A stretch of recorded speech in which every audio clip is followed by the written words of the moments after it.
tunjangan DPR.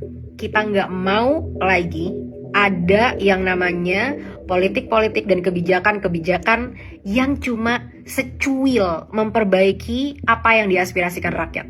Kita mau ini dibikin secara sangat transparan. Kita sudah mendengar ya, aku sangat hati-hati dalam menyebut nama karena situasinya sedang tidak memungkinkan. Tapi aku menonton salah satu parlemen yang saat itu bilang kalau ya semua tunjangan itu kan ada hitungannya. Semua tunjangan itu kita sudah ada hitung-hitungannya. Kalau yang mau dipakai itu duit kamu sendiri, silahkan. Mau dipakai sesuai hitung-hitungan kamu dan lain sebagainya, itu urusan kamu. Yang dipakai ini duit pajak hasil rakyat. Jadi jangan memimpin negara ini dengan budaya pikir yang memikirkan bahwa kamu itu adalah kerajaan yang bisa melakukan apa yang kamu mau. Nah, gimana nih caranya untuk benar-benar mengganti segala cara berpikir dan sistem yang gila ini terhadap gaji-gaji DPR yang udah di luar akal? Pertama, Indonesia adalah negara hukum. Jadi apapun yang kita bikin nanti harus disahkan secara hukum.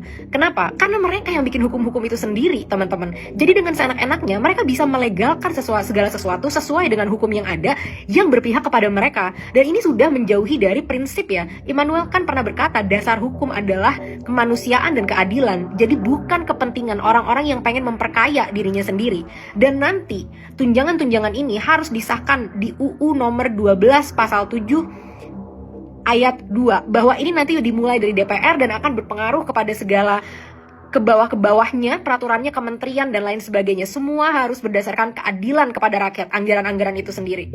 Kedua, kita mau transparansi yang besar-besaran. Udahlah, kalian punya budget yang besar sekali kok untuk IT dan lain sebagainya. Gunakan itu untuk membuat nanti anggaran-anggaran DPR transparan, terbuka kepada rakyat, bisa diakses kapanpun dan harus dilaporkan apa progres yang sudah dipakai, untuk apa, dan yang paling penting, apa hasil dari penggunaan itu. Jadi harus dilengkapi juga dengan KPI yang jelas, dan kita mau ini dilaporkan secara berkala ya.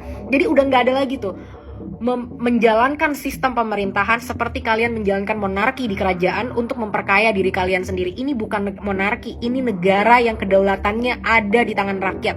Jadi jangan sampai 5 September kalian keluar dengan solusi-solusi kita menghapus tunjangan beras, kita menghapus tunjangan komunikasi, kita menghapus tunjangan deodoran gitu ya untuk wakil-wakil parlemen itu. Kita mau jelas transparansi, semua tertulis dan semua harus sesuai dengan asas keadilan dan kesejahteraan untuk rakyat yang akan dibekukan juga jadi undang-undang yang secara legal. Nggak cuma DPR, semua kementerian pun harus melakukan ini.